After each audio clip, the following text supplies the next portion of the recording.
EGM Network. This is the Air Show with your host, Jesse Krisky. Hello and welcome to the Air Show. I'm Jesse Krisky. Today, we're stepping in for a high-speed journey into the world of aviation. Our guest today is a man who lives his life at the speed of sound. He's a veteran pilot of the Air Force, but he isn't just keeping his eyes on the horizon. He's bringing the cockpit to you.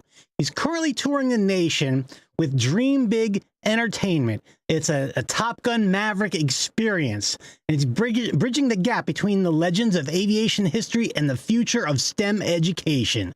Whether he's inspiring a classroom or future engineers, or giving a kid a chance to sit in the seat of a legend, he's on a mission to prove that the sky isn't the limit, it's just the beginning. Please welcome to the Vero Beach Air Show, Dewey Larson. Hey, Dewey, how are you? I'm doing great. How are you doing today? Thank you for having me, Jesse. Awesome. Thank you for joining us today. Pleasure to be here. We're ready to rock. Yeah. All right, great. Dewey, how do you describe your job to people? You got an interesting job. I am the Chief Experience Officer of DreamBIG Entertainment. Okay. So what do I do? What's the experience? I'll be brief. I'll tell my story really quick. When I was 8 years old, I went to an air show. Like many kids, I wanted to sit in a fighter jet. I wanted to experience fighter jet aviation. They let you get in the helicopters and the cargo planes and even some of the bombers and refuelers. That's not what I wanted. I wanted to get a fighter jet. So as an 8-year-old kid, I told my dad, I'm going to have my own someday and I'm going to let everybody in it. Well, you fast forward 30 years, the economy crashes, and I've done a plethora of other jobs. I've always been able to do what I want to do. You just step out in faith and you go after it and things happen. That's how this pretty well started. The economy crashes. I don't know what I'm going to do, lose my job. My wife said, what did you tell my dad that you were going to do to take care of us when we retire? And I said, I'm going to find a fighter jet and I'm going to put it on a trailer and I'm going to share it with the world and I'm never going to work for anyone again. 2026 begins our 16th air show season. I'm completely blessed. We're 7 planes in at this point. And we travel the country, border to border, coast to coast, sharing aviation history like it's never been done before. So that is the premise of what I do. So that is cool. So you're touring nationwide with these jets, these cockpits. Giving the kids the chance to climb in and experience that. That's really awesome. It is ridiculous. It has grown from just that into, we do school visits, hospital visits, veterans home visits, sharing aviation, bringing aviation, fighter jet aviation to folks that might not ever have the opportunity to do it. Or if they had the opportunity to do it, we're bringing back some memories, and it allows us to reach people that we would never thought we could reach before. So, yeah. Nice. Now, touring nationwide with fighter jets, that's not your average road trip. Dewey, what's the most unexpected challenge of bringing the Top Gun experience across America? The roads themselves, the highway. Yeah. It's an airplane. It's not made to go up and down the highway. It's made to be in the air. So when we take these demilitarized aircraft and we permanently mount them to trailers, it's not always travel friendly, if you know what I mean. Mm-hmm. So that has proven to be the hardest part of what we do. Being at the show, opening up, going through all the hoops to be able to do that. That's the easy part. The hard part is getting it border to border, coast to coast, 30 plus shows a year, doing 60,000 miles annually. It's crazy. My F-18 that I have currently sitting in my backyard, we've had on the road for 6 years, 60,000 miles a year times, 5 years for sure. That adds up. That's over 35 or 350,000 miles on the road, just on the plane. It's crazy. So yeah. I understand there was some kind of an incident recently too. Oh my. I don't know if you want to talk Um, about that or not. you know what? I tell you what, I will Yeah. talk about it because All right. it is part of our testimonial now, if you will, for what we do. Um, the air show season official end is at the ICAST Air Show Convention in Las Vegas. And that's normally the first week of December. So I had already booked several shows. We're ready to rock and roll for 2026. And as I was traveling down the highway the day after the event, traveling home, day one of our off season, I crested a hill. There was a truck. I swerved to miss it. And for the first time in now 16 years, we lost a plane off of a trailer. It's never been happened. All of my trailers are professionally mounted, but accidents happen. Mm-hmm. And we traced back to where the issue happened and how it occurred, but we've never had that happen before. So I went from booking 40 shows a year to virtually being out of a job in a Mm. matter of seconds. The plane flipped end over end, skidded 180 yards down the highway into a embankment, and literally decapitated everything on the top of the plane, from the Ah. nose all the way to the aft section. And that's 27 feet of plane. We took out the canopy, the ejection seat rail, all the instrumentation on the top, glare shield. We damaged the heart and soul of the plane, which is that the bulkhead that holds the seat and the canopy arm to raise and lower. That was all crushed. So I was told, had that happen to a flyable jet, it'd be done. They would, Wow. code it out. It would be done. Yeah. And I'm like, I don't know if we can do this, guys. Make a long story short, the air show community opened their arms. Hundreds of people out there opened their arms and they said, "We got you." And one guy said, "You need to answer the phone. You're about to get a call." We received a call, and in essence, it came down to we've been a good steward of what we've been given from the government. And I have a DOD license that allows me to own these assets. So I'm not just, Joe off the street hobbyist that wants to get a fighter jet. So Yeah. they reached out to me and they said, we're going to take care of you. So they opened their arms, and 3 months later, we are back on the road, fully populated, fully painted, ready to go. We just completed our first air show of the season just a couple days ago at Luke Air Force Base, and I am completely blown away, completely humbled. Number one, we're safe, and the plane, well, it's no longer an A model, it's now a C model F-18, and it took several F-18s to put Humpty Dumpty back together again. So we call her now the Franken Hornet. So Okay. so there you go.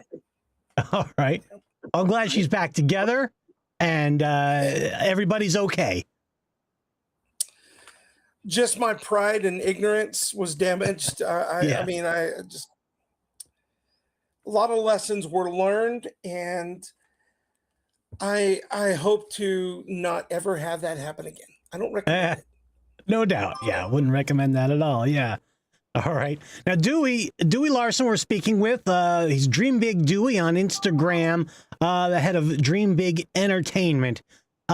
Dewey, Yeah. you yourself are a veteran. You're a veteran of the Air Force. I'm a veteran of the Air Force. I no longer fly. The only flying I do is right down the highway. Had a mishap a couple years ago, broke my leg. I don't have a current medical. And really doing air shows the way I do it up and down the road, I don't have the time to fly. I don't have time. I'm on the Mhm. road constantly. And when I am Yeah. home, like right now, I'm literally gearing up for a trip. I fly out tomorrow. So I don't have the time to recreational fly anymore. And it's sad. The only flying I do now is if I'm with friends at a show and we go up. But I miss that aspect, but I'm blessed to do what I do. I feel like my calling is greater than being in the sky with a plane. My calling is to share, and doing the school visits the shows and the STEM events. That's where my passion is. So yeah, That's I can't awesome. do that in the air. Yeah, no, that's right. And you're bringing the Top Gun experience to kids and adults, anybody who wants to be a part of the Top Gun Maverick experience, right? Absolutely. So you've been in the F-18. You've experienced these G-forces. What does pulling like 7 or 8 Gs actually feel like compared to, I mean, we've seen it on the movies. What does it actually feel like? If you can imagine every organ in your body wanting to get out of your body, Mm. imagine that. That's what it's like. One Yeah, direction. Right? and those guys that are doing it currently are doing it faster than it's ever been done before. They're doing it Mm. harder than it's ever been done before. The physical conditioning that those young flyers, male and female, put their bodies through is amazing. My hat's off to every single one of them. They keep their body in perfect physical condition. I am no longer in perfect physical condition. I'm just saying. But yeah, the negative and positive G's, especially the demo teams where they're doing the positive climbs and the negative turns, it takes its toll on your body.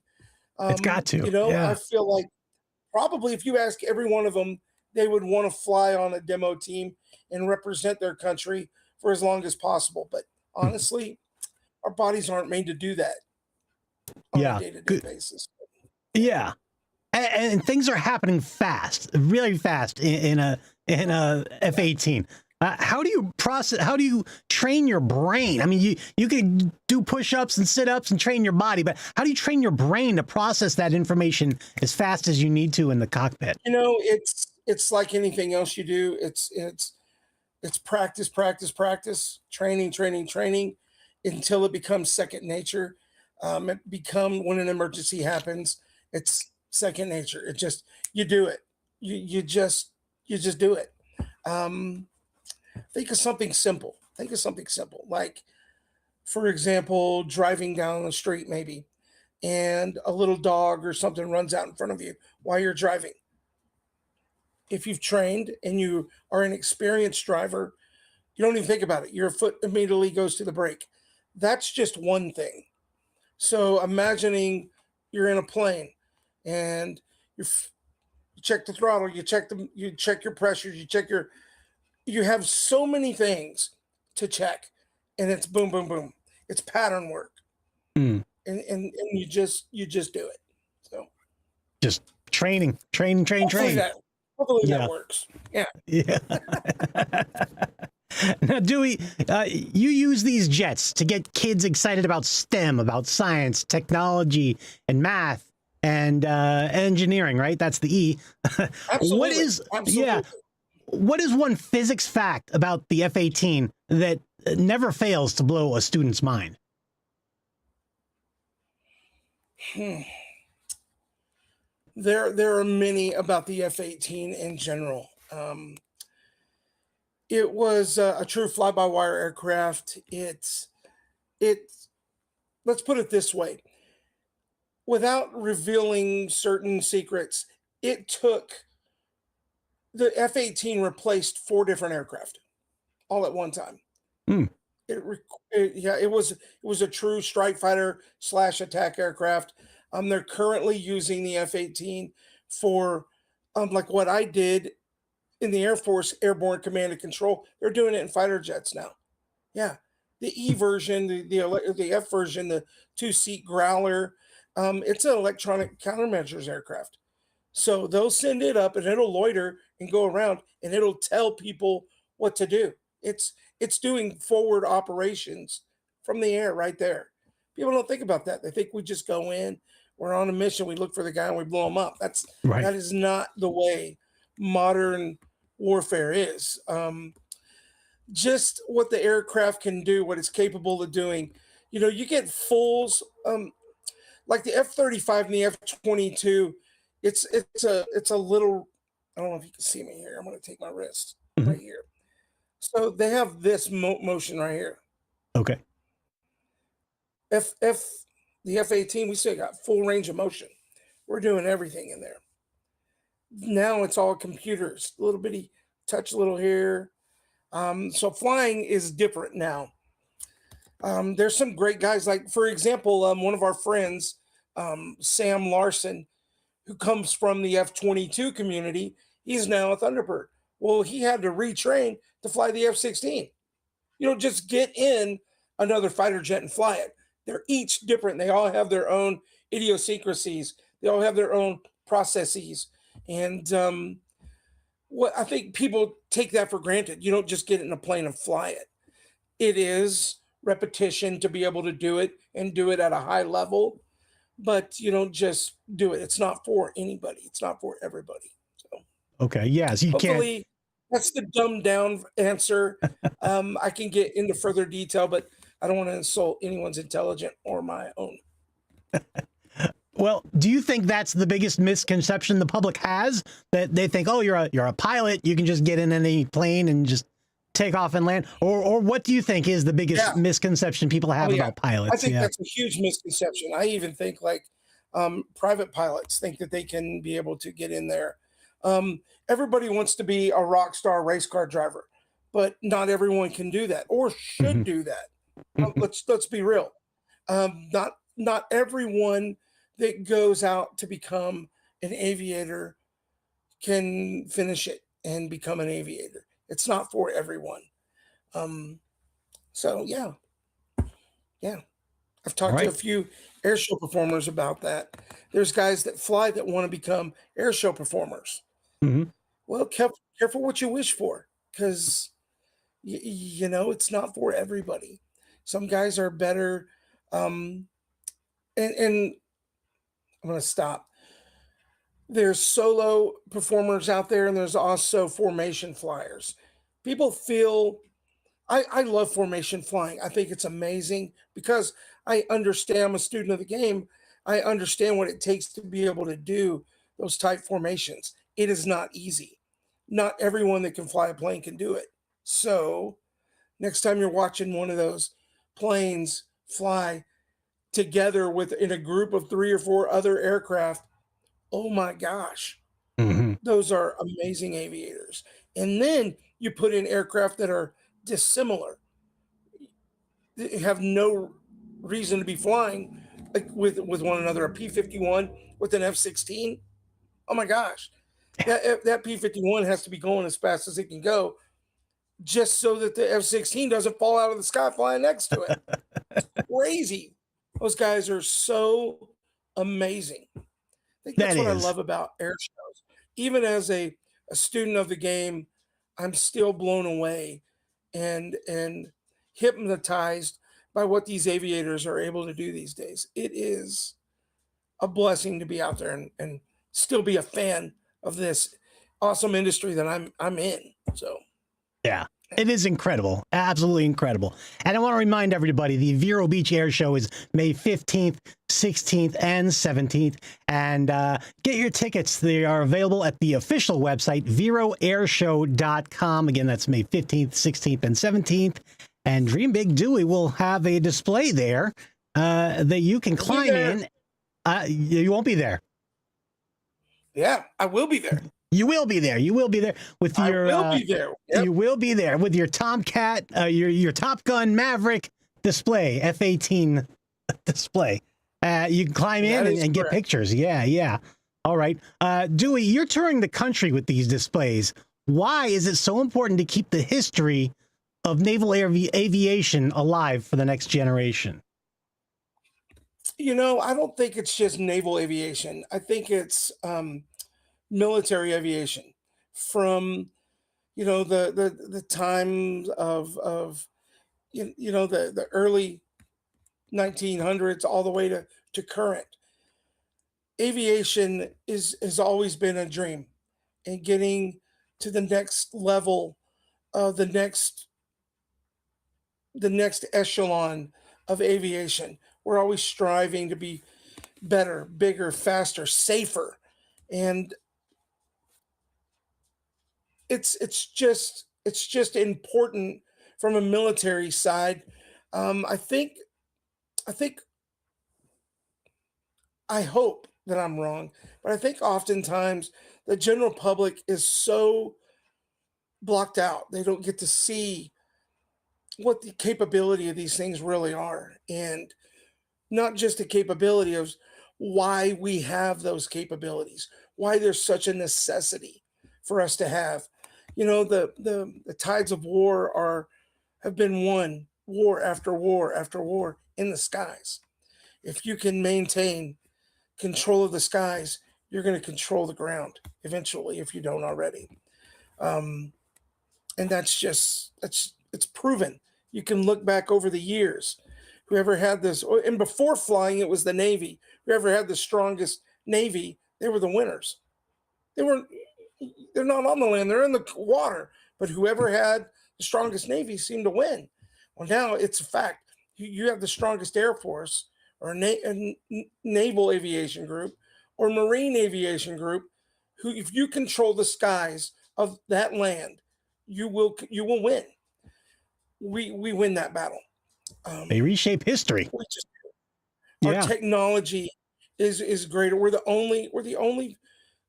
only military that practices against other live aircraft. And what I mean by that is, we took, in the 80s and 90s, we took a bunch of F-4 Phantoms, and now we're doing the F-16 Falcon. We equip them with a remote control device, fly them over the Gulf of Mexico, and they practice dogfighting and blow them out of the skies. I don't know another country that does that.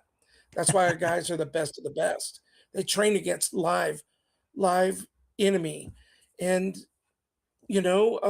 Top Gun, for example, when I'm out there on the ramp, I have this pretty plane. It's got the paint job from the movie, but we're not just about that. We want to share the history of Top Gun. It was started by 4 naval aviators who, frankly, they got tired of watching their brothers get blown out of the skies of Southeast Asia.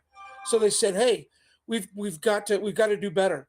We need to teach this art of dogfighting and survival, evading survival, and then doing our mission and getting out before anyone knew we were there. And they were so successful at it. It took our kill ratio. We would kill 4 for every 3 that we lost, and now it's 1 to 12. We would take out 12 of theirs for every 1 that they got of ours. It proved itself, and it proved itself so well that they passed it on. They passed it on to the. Hold on 1 second. Mm-hmm. Sorry, I keep getting interrupted. That's they fine. keep they passed it on to the Air Force, and the Air Force started their version of Top Gun, Red Flag. It's out of Nellis Air Force Base, and they're constantly training the tip of the spear. We're sharpening our blades so that we're always ready at a moment's notice to go do what nobody else wants to do, and that's protect this country, even if it means death. There you go. It's important. It's important.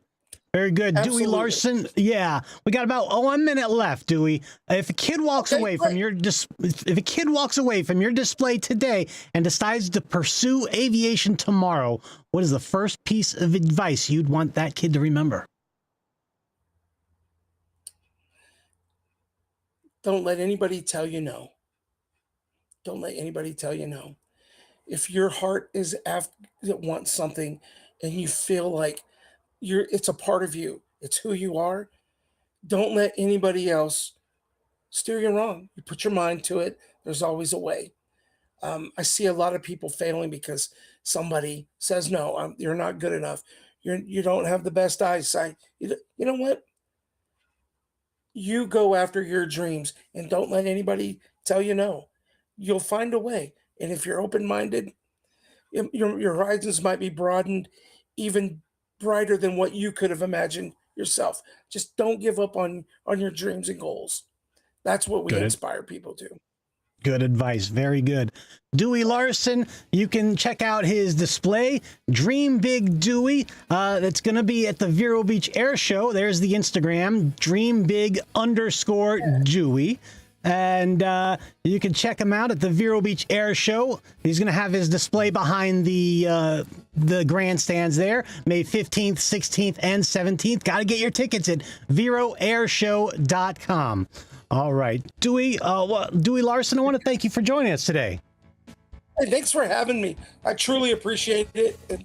I don't often get to hobnob and talk about what we do and really share what we do without the plane. So it's really nice, Yeah. Well, thanks for taking your time You guys today. want to see the plane? Should I show them the plane really quick? Show them the plane real quick. Yeah, right, go ahead, real quick. All right. I'm going to walk out, so I'm not going to be able to hear you, but I'm going to show you the pictures. All right, here we go. All right, yeah. So, whenever I'm at home in Colorado, excuse me, dog, I have this beautiful